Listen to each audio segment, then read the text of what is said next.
Wajahnya sempat membuat jutaan orang jatuh hati. Bayi kecil dengan paras bak boneka ini viral di media sosial. Namanya Rana. Namun, di balik senyum mungil dan mata bulatnya, tersimpan cerita yang jauh dari kata mudah.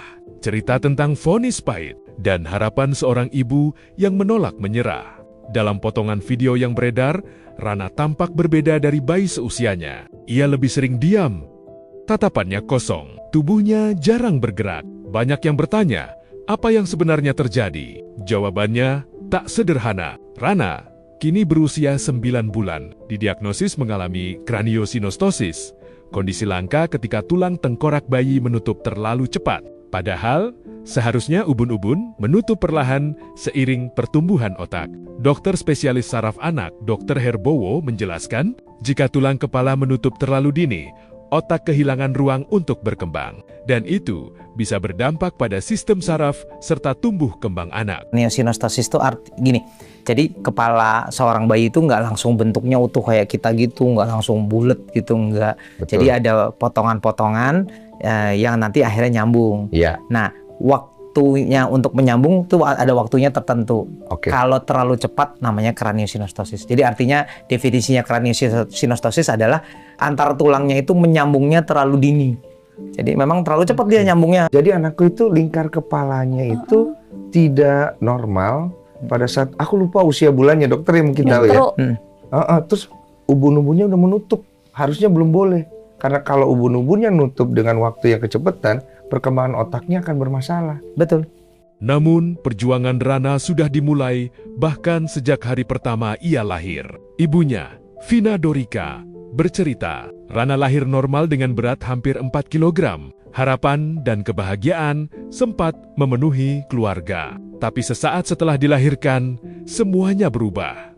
Tubuh Rana membiru, tangisnya lemah.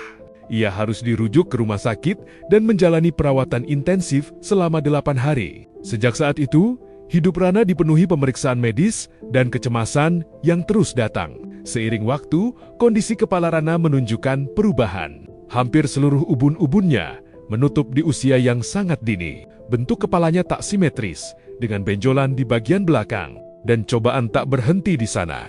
Rana mengalami kejang tanpa demam berulang kali dalam sehari. Bisa 20, bahkan hingga 50 kali. Beberapa berlangsung hampir 10 menit. Kini, Rana mengonsumsi 4 jenis obat untuk membantu mengendalikan kondisi itu.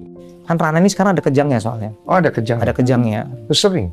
20 kali paling. Nah, itu kan setahu aku kalau ada kejang kayak begitu, itu bisa membahayakan saraf dia katanya. Betul? Merusak 1000 saraf.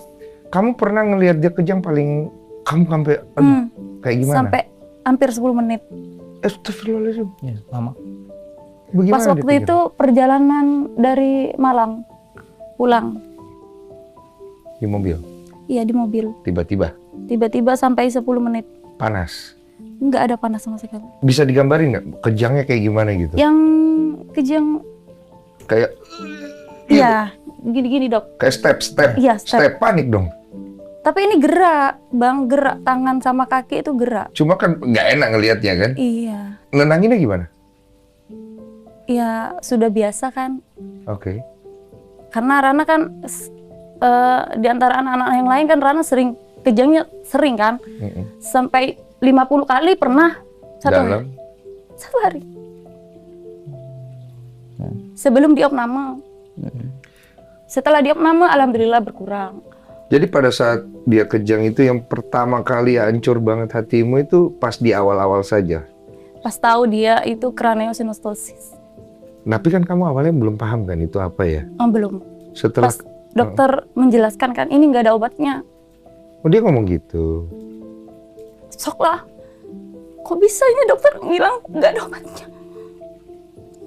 Paham. Ini paling adanya nih di Amerika gitu. Ya Allah gitu. Kok bisa nggak ada obatnya? Kan kebetulan saya sama suami saya. Ya disupport lah. Sudah ini pasti ada dikasih support, dikasih semangat. Pasti sembuh nanti kamu yakin. Afirmasi aja. Serangannya belum sepenuhnya berhenti. Namun ada secercah kabar baik. Hasil EEG menunjukkan perbaikan. Durasi gelombang kejang mulai memendek. Sinyal kecil, tapi sangat berarti. Pemeriksaan lanjutan juga mengungkap adanya kalsifikasi luas di otak, diduga berkaitan dengan gangguan metabolik atau kelainan genetik bawaan. Dokter menegaskan satu hal penting, ini bukan kesalahan ibu. Mayoritas kasus seperti ini terjadi karena faktor genetik atau mutasi spontan, bukan karena kelalaian selama kehamilan. Di usia 9 bulan, Rana memang belum bisa duduk, merangkak, atau mengangkat kepala dengan stabil.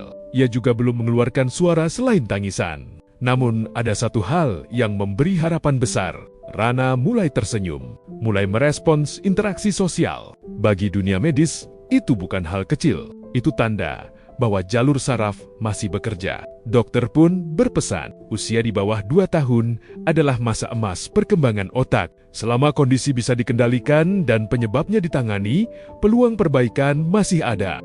Dan di tengah semua ketidakpastian itu, harapan sang ibu begitu sederhana. Minimal, dia bisa duduk dulu. Itu saja, sudah bahagia. Kisah Rana bukan sekadar cerita viral. Ia adalah pengingat bahwa di balik satu senyum bayi, bisa tersimpan perjuangan panjang. Dan bahkan di tengah diagnosis paling berat sekalipun, harapan sekecil apapun selalu ada.